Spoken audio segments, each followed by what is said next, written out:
친일 문학과 제대로 알기. 조선예술상 총독상을 수상한 농촌소설가 이무영. 조선예술상 총독상을 수상한 일본어 장편소설. 중일전쟁부터 태평양전쟁이 일어나 일본이 홍콩을 점령할 때까지를 배경으로 청기와 집이라는 양반 권씨 집안은 식민지 조선을 상징하고 집안의 3대는 각각 그 시대의 사상을 상징하는 존재입니다. 가장인 권대감은 진화에 대한 사대주의를, 아들 수봉은 영미 제1주의, 손자 인철은 일본으로 상징되는 신사상을 대변합니다. 소설의 대단원에서 조보는 세상을 떠나고 수봉은 마음을 바꾸어 조선 신궁을 참배하게 되며 젊은 일본을 상징하는 손자 인철은 꿋꿋하게 개간 사업에 몰두하게 됩니다. 작가 이무영이 쓴 친일 장편 소설 청기와 집의 내용인데 조선에서 조선인 작가가 일본어로 쓴 최초의 일간지 연재소설로 1942년 9월부터 1943년 2월까지 일본어 신문 부산일보에 연재되었습니다. 이 소설은 일본의 신태양사가 주관하는 제4회 조선예술상 총독상을 수상했는데 줄거리를 보면 총독상이 주어질 만한 작품이었다는 데는 이견이 있을 수 없을 것입니다. 이무영은 1908년 충북 음성에서 태어났고 본명은 감룡이며 무영은 필명인데 충북 중원의 사립학교를 다니다 1920년 경성의 휘문고고에 입학했다가 중퇴하고 일본의 세이조 중학에 입학했다 다시 중퇴했습니다. 이후 그는 일본 작가가 도다케오의 집에서 기숙하면서 4년 동안 소설을 공부했는데 1926년 조선문단 유오로의 단편소설 달순의 출가로 등단했습니다. 1927년부터 1928년까지 연달아 첫 장편과 두 번째 장편 의지할 곳 없는 청춘과 폐허에 울음을 발간했고 1931년 동아일보 희곡 현상 모집에 한낮에 꿈꾸는 사람들이 당선되었습니다. 1932년 조선문필가협회가 창립될 때 발기인으로 참여했고 이듬해 문예지 문학타임스를 창간해 1933년부터 1936년까지 이효석, 유치진, 이태준, 정지용 등과 문학동인 9인회 회원으로 활동했습니다. 1933년 10월 문학타임스의 제호를 바꿔 조선문학을 창간했고 1935년부터 동아일보 학예부 기자로 일했으며 1937년 첫 작품집 취향을 발간했습니다. 1938년 작품집 무용단편집과 장편소설 명일의 포도를 1939년 장편소설 먼동이 틀대를 발간했는데 등단 10년 만에 장편 4편과 작품집 2권을 빌표했으니 다작의 작가였습니다. 이무영은 1939년 7월 동아일보를 사직하고 경기도 시흥군 의왕면 어여비리 궁촌으로 내려가 직접 농사를 지으며 농촌소설을 쓰기 시작했습니다. 그의 대표작이라 할 수 있는 제1과 제1장과 흘개노예가 이곳에서 쓴 작품인데 이무영이 한국 농민문학 또는 농촌소설의 선구자로 불리는 것은 농민을 주인공으로 한 이들 일련의 소설들 덕분입니다.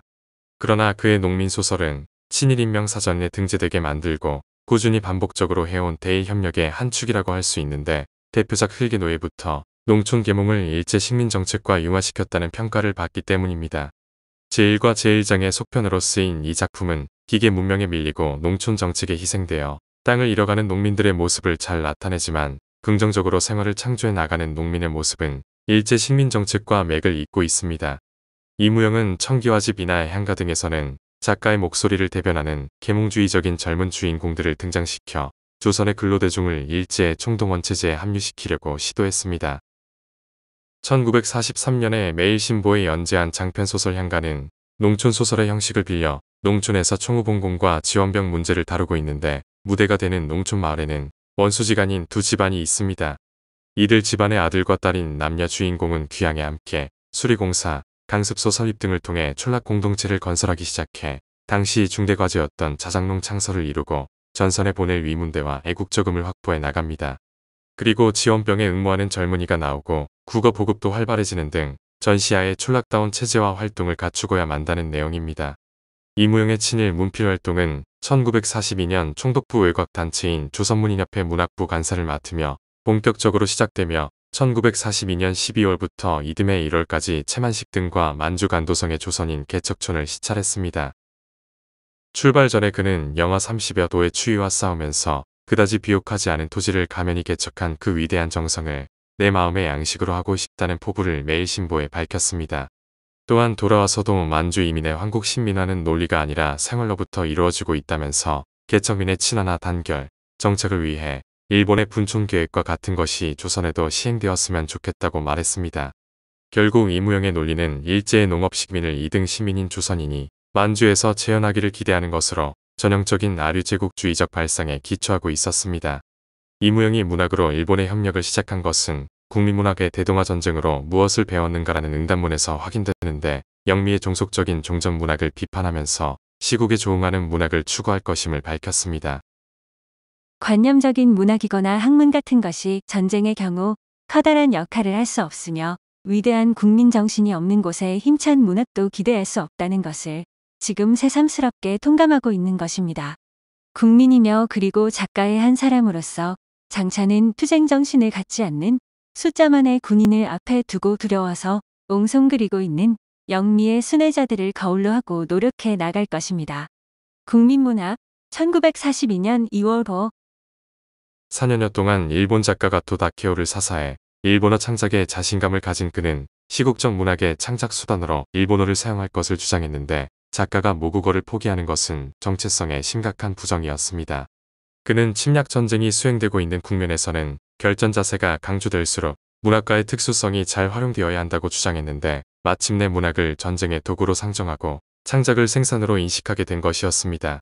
그는 이태준과 공동으로 엮은 대동아 전기에서 대동아 전쟁의 성격을 규정하면서 영미와 싸우는 무적 황군의 활약상을 국어, 즉 일본어를 해독 못하는 조선인들에게 널리 알리려 했습니다. 1943년 2월부터 8월까지 이무영은 경성일보의 일문 장편소설 바다에 설을 연재했고 4월에는 일문 소설집 정렬의 설을 발간했습니다.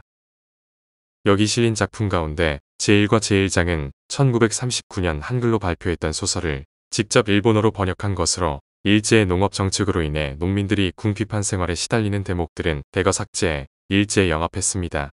이무영은 친일인명 사전 내 실린 부역 작가 가운데 가장 정력적으로 친일 문학을 생산한 작가인데 반복적으로 문학 작품을 통해 식량 증산 등의 일제의 식민지 정책을 선동했습니다.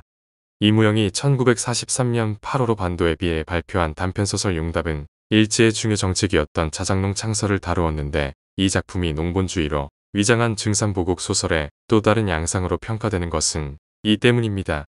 1944년 4월 국민총력에 발표된 화굴 이야기는 증산보국을 다룬 작품인데 주인공들이 화굴이라는 천연동굴에 고구마를 저장하는 법을 생각해내 전시 증산보국에 크게 공헌하게 된다는 이야기입니다.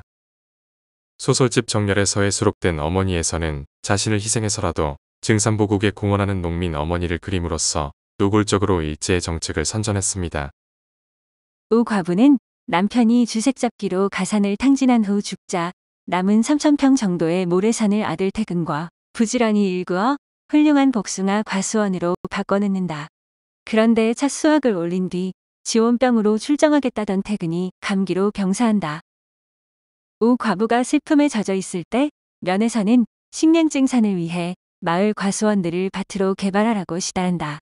그러나 우 과부의 사정을 늦게 안 면에서는 시달을 철회하나 오히려 우 과부는 국가를 위해서 공들인 과목을 뽑는다.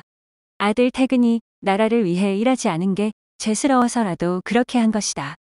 과수원에는 이제 보리가 자라게 되었다. 친일파가 시대의 희생양이라는 이무영.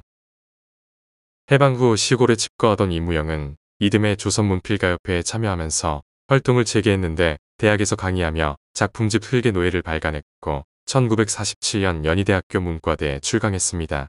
좌익의 조선문화단체총연맹에 대응해서 조직한 전국문화단체총연합회 최고위원을 맡았고 1949년 12월 전국문필가협회 문학부와 한국청년문학가협회가 중심이 되어 결성한 한국문학가협회에 참여했습니다. 그러나 일제부역 사실을 침묵했을 뿐 아니라 해방 후 처음 발표한 단편 굉장소전에서는 친일파 청산을 폄훼했고 1948년 연재한 장편소설 피는 물보다 진하다에서는 친일파 역시 이 시대의 희생양으로 묘사했습니다. 1950년 한국전쟁이 일어나자 해군 소령으로 입대해 해군의 정훈교육을 담당했고 10월 문총구국대 기획위원을 맡았으며 1951년 해군 진해통제부 정훈실장으로 승진했으며 1952년 충무공 동상 제작을 지휘했습니다. 1953년 2월 대령으로 진급하면서 해군 정훈감에 취임했고 숙명여대 문리대 강사로 출강했으며 1954년 서울로 돌아와 국방부 정훈국장에 임명되었다가 1955년 해군 대령으로 예편을 했습니다. 이 무렵 발표한 희곡 팔각정이 있는 집에서도 친일파의 죄상을 용서하자는 태도를 취하기도 했는데 그 후 국방부 정은국 자문위원 겸 해군기술연구소 이사, 전국문화단체 총연합회 최고위원 등을 역임했습니다. 1956년 7월 영국 런던에서 열린 제28회 국제 팬클럽 대회에 한국 대표로 참석했고 같은 해 자유중국 정부 초청으로 한 달간 중국 교육문화계를 시찰했습니다.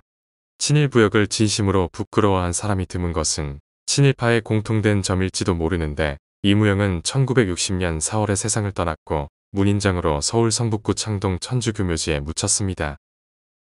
1975년 신구문화사에서 총 5권으로 이무영 대표작 전집이 발간되었는데 장편 향가를 비롯해 다수의 친일 작품들이 개작되어 수록되었고 1985년 고향인 음성에 이무영 선생 문학비가 건립되었습니다. 1994년에는 음성문화원이 주최하고 동아일보사가 후원해 무형제가 개최되었으며 1995년 4월 제2회 무형제를 계기로 문학비가 세워진 설성공원 앞길이 무형로로 명명되었습니다. 이듬해 4월에는 음성군과 음성문인협회에서 이무영 생가의 표지와 표석을 설치했으며 1998년 음성군은 향토민속자료 전시관에 이무영의 작품을 비롯해 친필 유품 등을 전시했습니다. 2000년 4월에는 이무영 문학 전집이 발간되었고 동양일보사가 주관하고 음성군이 후원해 무형문학상이 제정되었는데 무형문학상은 매년 4월의 무형제에서 시상하고 있습니다. 그러나 이무영의 친일 행적이 알려지면서 음성지역 시민사회단체가 이무영 기념사업 지원 중단을 요구함에 따라 음성군이 2012년부터 사업비 지원을 중단했습니다. 또 도로명 세주소 사업으로 이무영의 기념비가 있는 설성공원 옆 무형로도 설성공원로로 이름이 바뀌었지만 음성의 시민사회단체는 지금도 동양일보의 기념사업 중단 등을 요구하는 상황입니다. 향토민속자료 전시관에 전시한 이무영 관련 자료 철거와 설성공원 내 이무영 작품비, 생가 안내판 철거 등을 군에 요구하고 있으나 무형문학상은 올해 15회째 수상자를 냈고 그의 작품비는 굳건히 서 있습니다. 오늘 친일문학과 제대로 알기는 조선예술상 총독상을 수상한 농촌소설가 이무영이었습니다.